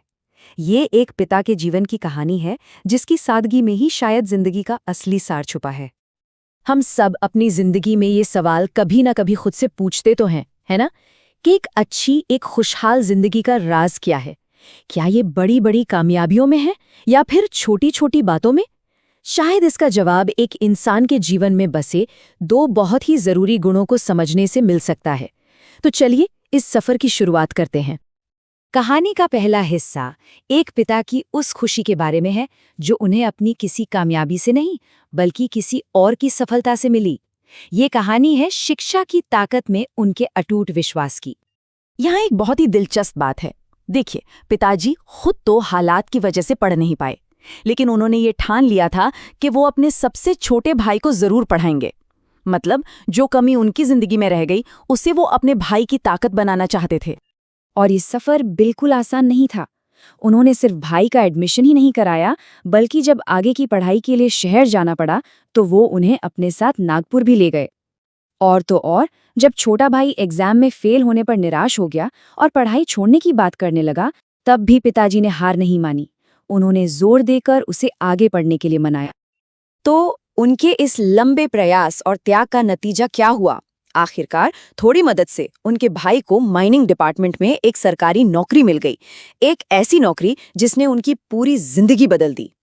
और सबसे दिलचस्प बात तो ये है कि जब उनका भाई अपने पैरों पर खड़ा हो गया तो पिताजी कहते हैं कि वो उनकी जिंदगी का सबसे ज्यादा खुशी का पहला पल था। सोचिए, उनकी अपनी खुशी अपने भाई की सफलता में छिपी थी। ये निस्वार्थ भाव का कितना बड़ा उदाहरण है। ये बात चाणक्य की इस नीति को एकदम सच साबित करती है कि दुनिया में विद्वान की ही तारीफ होती है और विद्या से ही सब कुछ हासिल होता है। पिताजी ने इस ज्ञान के महत्व को सिर्फ कहा नहीं, अपने कर्मों से सच कर दिखाया। चलिए अब देखते हैं कहानी का दूसरा पहलू। तो अब आते हैं कहानी के दूसरे हिस्से पर। ये हिस्सा उनकी अपनी आदतों और उनके इतने लंबे और सेहतमंद जीवन के राज से जुड़ा है। ये कहानी है अनुशासन की शक्ति की। 88 साल की उम्र में भी एकदम स्वस्थ रहना, ये कोई मामूली बात नहीं है ना? और इसका राज किसी महंगी दवा या मुश्किल कसरत में नहीं, बल्कि एक बहुत ही साधारण सी रोज की आदत में छिपा था। एक ऐसी आदत जिसे उन्होंने पूरी जिंदगी निभाया। ये आदत जुड़ी है ब्रह्मवेला से। अब ये ब्रह्मवेला क्या है? ये वो समय है जो सूरज उगने से ठीक पहले का होता है। हमारे शास्त्रों में इस वक्त को सेहत, दिमाग और मन की शांति के लिए सबसे अच्छा माना गया है। उनकी दिनचर्या बहुत ही सरल लेकिन गहरी थी। वो रोज सुबह 5 बजे से पहले उठ जाते थे, बिना चूके। बाहर अंधेरा होता था तो बिस्तर पर ही चुपचाप बैठकर ईश्वर का ध्यान करते थे। ये सिर्फ एक आदत नहीं थी, ये एक आध्यात्मिक प्रैक्टिस थी जिसे उन्होंने बुढ़ापे में भी कभी नहीं छोड़ा। और इस शांत चिंतन में वो उपनिषद की इस प्रार्थना पर ध्यान लगाते थे, असतो मां सद्गमय, तमसो मां ज्योतिर्गमय, मृत्योर मां अमृतम गमय। इसका मतलब है, मुझे असत्य से सत्य की ओर ले चलो, अंधकार से प्रकाश की ओर ले चलो और मृत्यु से अमरता की ओर ले चलो। और इस सफर का रास्ता ज्ञान से ही होकर जाता है। तो इन दो कहानियों से हमें क्या सीखने को मिलता है? ये दोनों कहानियां मिलकर जिंदगी जीने के दो महान सिद्धांत हमारे सामने रखती हैं। एक है कर्म और दूसरा है ज्ञान। स्कंद पुराण का ये श्लोक पिताजी के जीवन के फलसफे को पूरी तरह से समझा देता है कि 18 पुराणों में व्यास जी की 2 ही बातें मुख्य हैं। परोपकार यानी दूसरों की भलाई करना सबसे बड़ा पुण्य है और दूसरों को दुख देना सबसे बड़ा पाप। देखिए, इस टेबल में सब कुछ कितना साफ हो जाता है। उनका जो निस्वार्थ गुण था वो भाई को पढ़ाने के कर्म में दिखा, जो परोपकार ही पुण्य है कि ज्ञान को सच करता है। और उनका जो अनुशासन का गुण था वो ब्रह्मवेला में जागने के कर्म में दिखा, जो ज्ञान हमें प्रकाश की ओर ले जाता है कि सच्चाई को दिखाता है। कर्म और ज्ञान का यही बैलेंस एक सार्थक जिंदगी की नींव है। तो ये पूरा विश्लेषण हमें एक आखिरी सवाल पर लाकर छोड़ देता है। सोचिए, अपनी जिंदगी में वो कौन सा एक छोटा सा लेकिन लगातार किया जाने वाला काम हो सकता है, चाहे वो दूसरों की भलाई के लिए हो या अपने आत्म अनुशासन के लिए, जो जिंदगी में और ज्यादा गहरा मतलब और खुशी ला सकता है। इस पर विचार जरूर कीजिएगा। नमस्ते। अक्सर ऐसा होता है ना कि सबसे कमाल की कहानियां कहीं और नहीं बल्कि हमारे अपने परिवार के इतिहास में ही छिपी होती हैं। आज हम सब मिलके एक ऐसे ही परिवार की कहानी में उतरेंगे और एक बड़े ही दिलचस्प सवाल का जवाब खोजेंगे। तो सवाल ये है कि आखिर ऐसा कैसे हुआ कि एक ही खानदान, एक ही परिवार 2 अलग-अलग गांवों के नाम से पहचाना जाने लगा, माड़री और ओढ़ा। सुनने में ये किसी पहेली जैसा लगता है ना? पर इसका जवाब वो एक पीढ़ी से दूसरी पीढ़ी तक चली आ रही एक बहुत ही प्यारी सी कहानी में छुपा है। और पता है, ये सिर्फ हमारा सवाल नहीं है, ये वही सवाल है जो उस परिवार के बच्चे आज भी अपने बड़ों से पूछते हैं। इसीलिए आने वाली पीढ़ी के लिए इस कहानी को जानना और समझना बहुत बहुत जरूरी हो जाता है। तो चलिए, देर किस बात की, शुरू करते हैं ये दिलचस्प सफर। तो इस कहानी की शुरुआत होती है मादरी नाम के एक गांव से, एक ऐसी जगह जहां एक शर्त ने, एक वादे ने इस पूरे परिवार की किस्मत की लकीरें ही बदल दी। इस पूरी कहानी के जो हीरो हैं, जो इसके केंद्र में हैं, वो हैं परिवार के मुखिया श्री माणक चंद जी। समझिए कि उनके जीवन में जो कुछ भी हुआ, उसी ने इस परिवार की नींव रखी और उसे वो दिशा दी जिसके बारे में हम आज बात कर रहे हैं। तो हुआ यूं कि श्री माणक चंद जी की पहली शादी मादड़ी गांव में हुई थी, पर किस्मत को कुछ और ही मंजूर था। एक बहुत बड़ी त्रासदी हुई और उनकी पत्नी का अचानक निधन हो गया। अब उनके जो ससुर थे श्री पेमा जी, उनका कोई बेटा नहीं था, तो उन्होंने अपनी दूसरी बेटी की शादी के लिए एक शर्त रखी। शर्त ये थी कि श्री माणक चंद जी को अपना घर बार छोड़कर हमेशा हमेशा के लिए मादड़ी में ही बसना होगा। और श्री माणक चंद जी ने ये वादा निभाया। बस यहीं से सब कुछ बदल गया। तो अब श्री माणक चंद जी मादड़ी में बस चुके थे। धीरे धीरे वक्त आगे बढ़ा, उनका परिवार भी बढ़ने लगा और उनके घर 4 बेटों का जन्म हुआ। ये थे उनके 4 बेटे, श्री अंबाराम जी, श्री पूनम चंद जी, श्री हरलाल जी और श्री देवकिशन जी। और यही वो 4 भाई थे जिनकी अपनी अपनी किस्मत इस परिवार की कहानी को एक बिल्कुल नए मोड़ पर ले जाने वाली थी। लेकिन यहाँ एक और दुखद घटना हुई। जो सबसे बड़े बेटे थे श्री अंबाराम जी, वो बहुत ही कम उम्र में बिना किसी संतान के ही दुनिया से चले गए। तो अब परिवार की पूरी जिम्मेदारी बाकी के 3 भाइयों पर आ गई थी। और बस ठीक इसी मोड़ पर कहानी में एंट्री होती है दूसरे गांव की, ओढ़ा की। ये वो वक्त था जब परिवार जियोग्राफिकली यानी जमीन पर तो बंटने लगा, पर दिलों का रिश्ता वो हमेशा जुड़ा रहा। अब कहानी का पूरा फोकस आ जाता है दूसरे बेटे श्री पूनम चंद जी पर। उनके पास एक ऐसा अनुरोध, एक ऐसी रिक्वेस्ट आई जिसने सिर्फ उनकी जिंदगी नहीं बल्कि पूरे परिवार की दिशा बदल कर रख दी। और यहीं से ओढ़ा वाली ब्रांच की नींव पड़ी। तो बात ये थी कि ओढ़ा गांव में एक श्री परमानंद जी थे जिनकी अपनी कोई संतान नहीं थी। तो अपने वंश को आगे बढ़ाने के लिए उन्होंने श्री माणक चंद जी से एक दिल से अनुरोध किया कि वो उनके बेटे पूनम चंद जी को गोद लेना चाहते हैं। और इस तरह श्री पूनम चंद जी अपने नए परिवार की विरासत को संभालने के लिए ओढ़ा चले गए।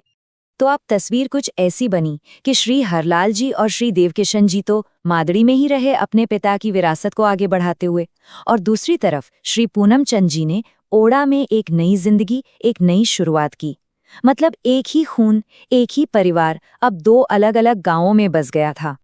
लेकिन क्या इस दूरी से परिवार अलग हो गया? नहीं, बिल्कुल नहीं। सच तो ये है कि ये जो जमीनी फासला था ना, इसने दिलों के बंधन को और भी ज्यादा मजबूत कर दिया। ये एक बहुत ही खूबसूरत बात है कि बाहर से जमीनी दूरी लगती है, परंतु दोनों परिवारों की बांधवोचित आत्मीयता यथावत बनी हुई है। मतलब बाहर से देखने पर शायद लगे कि वो दूर हैं, पर उनके बीच का जो प्यार था, जो अपनापन था, वो वैसा का वैसा ही रहा। दूरी उनके रिश्तों पर जरा भी असर नहीं डाल पाई। और इसका सबसे बड़ा सबूत ये है कि आज भी जब भी इस परिवार की बात होती है ना, तो मादड़ी और ओड़ा का नाम अलग अलग नहीं, बल्कि हमेशा एक साथ, एक ही यूनिट की तरह लिया जाता है। वो हर सुख दुख में एक दूसरे के साथ खड़े होते हैं, और यही बात साबित करती है कि वो दो नहीं, बल्कि एक ही परिवार के दो ऐसे हिस्से हैं जो कभी अलग नहीं हो सकते। तो ये कहानी हमें सोचने पे मजबूर करती है कि कैसे बस एक वादा या एक फैसला किसी भी परिवार का पूरा भविष्य तय कर सकता है। तो जाते जाते बस एक सवाल मन में आता है, हर किसी के अपने परिवार के इतिहास में वो कौन सी एक घटना रही होगी जिसने उसका रुख हमेशा के लिए बदल दिया। इस पर सोचना तो बनता है। चलिए, आज भक्ति और कर्तव्य की एक ऐसी अद्भुत कहानी सुनते हैं जो तीर्थ यात्रा के हमारे सारे विचारों को, उसके असल मायने को ही बदल कर रख देती है। ये कहानी है पुंडलिक की। जरा एक पल के लिए सोचिए, क्या हो अगर दुनिया की सबसे पवित्र, सबसे बड़ी तीर्थ यात्रा किसी दूर दराज के मंदिर या किसी पवित्र नदी तक जाना हो ही नहीं। क्या हो अगर उसका रास्ता कहीं और से हमारे बहुत करीब से गुजरता हो। यही सवाल इस पूरी कहानी के केंद्र में है। तो हमारी कहानी के मुख्य पात्र है पुंडलिक, एक बहुत ही धार्मिक नौजवान जिनके मन में बस ईश्वर की भक्ति थी, और इसी भक्ति में, ज्ञान की तलाश में वो उस समय के सबसे बड़े आध्यात्मिक केंद्र काशी की लंबी यात्रा पर निकले थे। अब काशी पहुंचकर पुंडलिक एक सच्चे गुरु को ढूंढ रहे थे। तब लोगों ने उन्हें कुक्कुर मुनि के बारे में बताया, और उनकी ख्याति का आलम यह था कि कहा जाता था स्वयं 3 सबसे पवित्र नदियां, गंगा, यमुना और सरस्वती, देवियों का रूप धरकर उनके आश्रम के रसोई घर में सेवा करती थीं। ये सब सुनकर पुंडलिक की उत्सुकता और बढ़ गई। उन्हें लगा यही हैं वो सच्चे गुरु। वो बड़े उत्साह से मुनि के आश्रम पहुंचे, मन में ये उम्मीद लिए कि इतनी लंबी, इतनी कठिन यात्रा करके आने के लिए मुनि उनकी लगन की, उनकी भक्ति की खूब तारीफ करेंगे।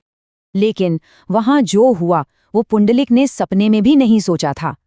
जैसे ही मुनि को पुंडलिक के बारे में पता चला, उन्होंने तारीफ तो दूर, उसे सीधे सीधे फटकार लगा दी। उन्होंने कहा, पुंडलिक तू बड़ा मूर्ख है। ये सुनते ही पुंडलिक एकदम सन्न रह गए। और यहीं पर सोच का सारा फर्क सामने आ गया। पुंडलिक के लिए ईश्वर को पाने का रास्ता दूर दूर के तीर्थों से होकर जाता था, लेकिन ऋषि के लिए अपने बूढ़े माता पिता को घर पर अकेला छोड़कर यूं भटकना सबसे बड़ी मूर्खता थी। उनका मानना था कि असली भगवान, असली तीर्थ तो घर पर ही है।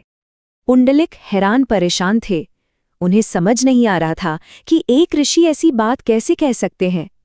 तब कुकुर मुनि ने उन्हें एक कहानी सुनाई, एक ऐसी कहानी जिसने न सिर्फ उनका बल्कि पुंडलिक का भी जीवन हमेशा हमेशा के लिए बदल दिया। ये कहानी थी भगवान शिव और माता पार्वती के 2 पुत्रों की। एक बार गणेश और कार्तिकेय में इस बात पर बहस हो गई कि दोनों में से कौन ज्यादा श्रेष्ठ है, कौन बड़ा है। और इस सवाल का जवाब पाने के लिए वो दोनों अपने माता पिता के पास पहुंचे।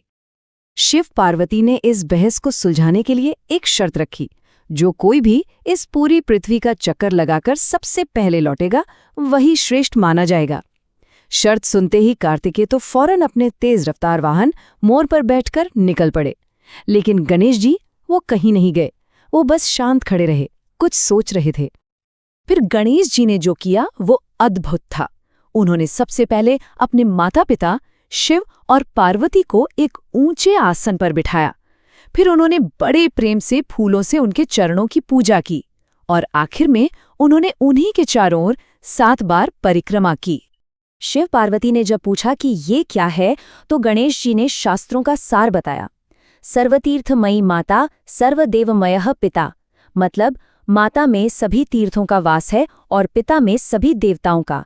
माँ की परिक्रमा करने से सभी तीर्थों का पुण्य मिल जाता है और पिता की पूजा करने से सभी देवताओं की पूजा हो जाती है। तो असल में अपने माता पिता की परिक्रमा करके गणेश जी ने पूरे ब्रह्मांड की ही परिक्रमा कर ली थी। उनकी इसी गहरी समझ और विवेक ने उन्हें प्रथम पूज्य का दर्जा दिलाया, यानी वो देवता जिनकी पूजा हर शुभ काम से पहले की जाती है। ऋषि ने पुंडलिक को आगे समझाया कि ये सिर्फ एक कहानी नहीं है। शिव पुराण जैसे महान ग्रंथ में साफ साफ लिखा है, किसी भी पुत्र के लिए सबसे बड़ा तीर्थ उसके माता पिता के चरण ही हैं, और ये तीर्थ कहीं दूर नहीं, अपने ही घर में मौजूद है। शास्त्र इस बात पर और भी जोर देता है। उसमें लिखा है कि जो अपने माता पिता की सेवा पूजा करता है उसे पूरी पृथ्वी का चक्कर लगाने जितना पुण्य मिलता है, और जो उन्हें घर पर छोड़कर तीर्थों में भटकता है उसे उनकी हत्या करने जितना बड़ा पाप लगता है। सोचिए कितनी बड़ी बात कही गई है। कुक्कुर मुनि की बातें और गणेश जी की ये कहानी, ये सब सुनकर पुंडलिक की तो जैसे आंखें ही खुल गईं। उन्हें समझ आ गया कि वो कितनी बड़ी, कितनी भारी भूल कर रहे थे। उन्होंने उसी पल अपनी काशी की यात्रा को अधूरा छोड़ा और वापस अपने घर पंढरपुर की ओर लौट चले। अब पुंडलिक का जीवन पूरी तरह बदल चुका था। उनके लिए अब काशी, मथुरा या कोई और तीर्थ मायने नहीं रखता था। उनकी एकमात्र तीर्थ यात्रा अब अपने माता पिता के कमरे तक ही सीमित थी। उन्होंने अपना पूरा जीवन, अपना हर पल उनकी निस्वार्थ सेवा में लगा दिया। पुंडलिक की ये सेवा, ये भक्ति इतनी सच्ची और इतनी शक्तिशाली थी कि स्वयं भगवान श्री कृष्ण विट्ठल का रूप धारण कर उनसे मिलने के लिए धरती पर आ गए। वो साक्षात पुंडलिक के सामने आकर खड़े हो गए। पर जब भगवान विट्ठल आए, उस वक्त पुंडलिक अपने माता पिता की सेवा कर रहे थे। उन्होंने भगवान को देखा, उन्हें प्रणाम किया, लेकिन अपनी जगह से उठे नहीं। उनका कर्तव्य अभी पूरा नहीं हुआ था। पुंडलिक ने भगवान से अनुरोध किया कि वो थोड़ी देर प्रतीक्षा करें, और उनके खड़े होने के लिए पास पड़ी एक ईंट उनकी तरफ खिसका दी। जरा इस दृश्य की कल्पना कीजिए। एक भक्त है जिसके लिए उसका कर्तव्य इतना बड़ा है कि वो स्वयं भगवान को इंतजार करने के लिए कह रहा है। और बस यही वो एक क्षण था जिसने पंढरपुर को एक महान तीर्थ बना दिया। कहते हैं आज भी पंढरपुर में भगवान विट्ठल उसी ईंट पर कमर पर हाथ रखे खड़े हैं। वो हमें पुंडलिक की उस असाधारण भक्ति और कर्तव्य निष्ठा की याद दिलाते हैं जिसके लिए स्वयं परमेश्वर ने भी इंतजार किया। तो इस पूरी कहानी का सार, इसका सबसे जरूरी संदेश यही है कि सबसे बड़ी पूजा, सबसे बड़ा धर्म और पुण्य का सबसे बड़ा स्रोत कहीं बाहर नहीं है। वो हमारे अपने घर में, हमारे माता पिता के सम्मान और उनकी सेवा में ही मौजूद है। तो ये कहानी हम सबको सोचने पर मजबूर करती है कि हम तीर्थ और पुण्य को असल में कहाँ खोज रहे हैं। कहीं ऐसा तो नहीं कि हमारा असली पंढरपुर, हमारा सबसे बड़ा तीर्थ हमारे ठीक सामने ही मौजूद है। नमस्ते। आज हम एक बहुत ही, कह सकते हैं, दिल को छू लेने वाली कहानी पर बात करेंगे। ये एक बेटे की अपने पिता के लिए लिखी गई श्रद्धांजलि है। पर यह सिर्फ एक व्यक्तिगत कहानी नहीं है। ये हम सबको जीवन, मृत्यु और हम पीछे क्या छोड़ जाते हैं, इस पर सोचने को मजबूर कर देती है। और जानते हैं, इस कहानी की शुरुआत दुख से नहीं होती, बल्कि इसकी शुरुआत होती है संत कबीर के एक बहुत ही गहरे और पावरफुल दोहे से। ये दोहा एक तरह से पूरी कहानी का सार तय कर देता है कि एक मीनिंगफुल लाइफ आखिर होती कैसी है। यही तो इस पूरी बात का कोर आइडिया है। अब देखिए, 1 अगस्त 2016 को पिता का निधन हुआ, लेकिन इसे एक ट्रेजेडी की तरह नहीं, बल्कि एक मंगल उत्सव की तरह बताया गया है ना? ये एक एक्स्ट्राऑर्डिनरी नजरिया। ये बात सोचने पर मजबूर करती है कि भाई, मौत को इस तरह भी देखा जा सकता है क्या? तो इस नजरिए को समझने के लिए सबसे पहले एक शब्द को समझना जरूरी है, महाप्रस्थान। इसका मतलब सिर्फ डेथ नहीं है, इसका मतलब है द ग्रेट डिपार्चर, एक महान यात्रा जहां आत्मा इस शरीर को छोड़कर एक हायर स्टेट में चली जाती है। तो ये अंत नहीं हुआ, बल्कि जिंदगी का एक सेलिब्रेटरी एंड हुआ, एक जश्न जैसा समापन। बेटा उस पल को याद करता है। वो कहता है कि उसके पिता के चेहरे पर जो दिव्य मुस्कान थी, जो शांति थी, उसने शब्दों से कहीं ज्यादा सिखा दिया। मतलब उन्होंने अपनी आंखों के सामने देखा कि कैसे एक जीव भाव यानी एक इंडिविजुअल सोल शिव भाव यानी यूनिवर्सल कॉन्शियसनेस में मिल रही थी। कितना गहरा स्पिरिचुअल मोमेंट रहा होगा वो।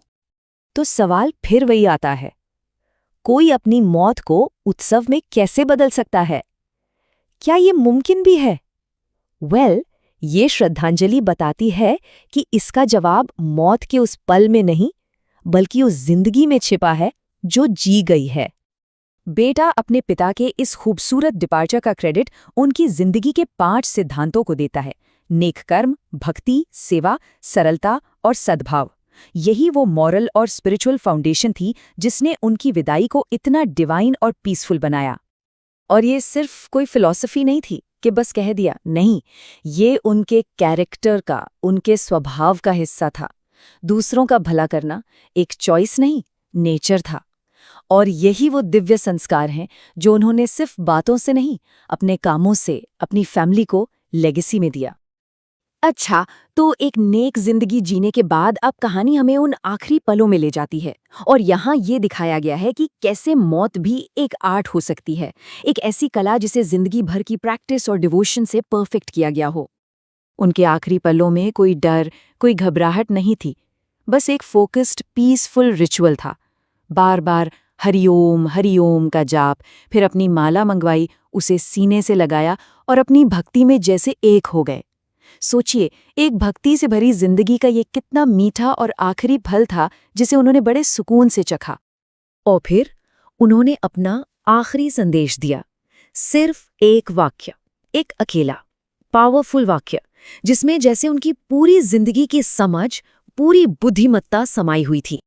उन्होंने कहा था सब मेल जोल संपूरीज्यो, मतलब आप सब एकता और सद्भाव से रहना। ये एक वाक्य उनके वसुधैव कुटुंबकम के बिलीफ को दिखाता है कि सारी दुनिया एक परिवार है, और एक फैमिली हेड के तौर पर उन्होंने अपने परिवार को फ्यूचर के लिए ये सबसे बड़ा गाइडिंग प्रिंसिपल दे दिया।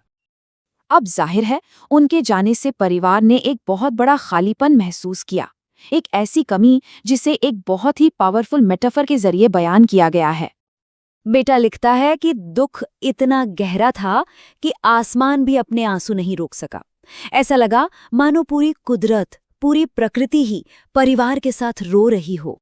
वो अपने परिवार के लिए एक वट वृक्ष, एक बैनियन ट्री की तरह थे, एक साइलेंट मगर मजबूत प्रोटेक्टर, जिसने अपनी पूरी फैमिली को छाया और सिक्योरिटी देने के लिए जिंदगी के सारे तूफान, सारी मुश्किलें चुपचाप अपने ऊपर सह लीं। लेकिन कहानी यहाँ खत्म नहीं होती। ये श्रद्धांजलि इस लॉस की फीलिंग को एक परमानेंट प्रेजेंस के एहसास में बदल देती है। उनका जाना कोई अंत नहीं था, बल्कि एक ट्रांसफॉर्मेशन था। हाँ, फिजिकल बॉडी तो पंच तत्वों में मिल गई, लेकिन उनकी आत्मा, उनकी स्पिरिट एक डिवाइन गाइडिंग फोर्स बन गई जो हमेशा उनके साथ है। तो वो कहाँ है? वो घर की सादगी और सद्भाव में है, वो परिवार की हर धड़कन में है, वो इंस्पिरेशन का एक कांस्टेंट सोर्स बनकर हमेशा रहेंगे इस अनंत ब्रह्मांड में, हमेशा के लिए। उनकी लेगेसी सिर्फ यादों में नहीं, बल्कि परिवार की डेली लाइफ, उनकी वैल्यूज, उनके हर काम में बुनी हुई है। वो हर पल उनके साथ हैं। पिता के उस एक आखिरी वाक्य ने उनकी पूरी जिंदगी को डिफाइन कर दिया, और ये बात हमें सोचने पर मजबूर करती है कि एक पर्पसफुल लाइफ अपने पीछे आखिर क्या छोड़ जाती है। अगर किसी की पूरी जिंदगी के काम को सिर्फ एक वाक्य में समेटना हो, तो वो एक वाक्य क्या होगा?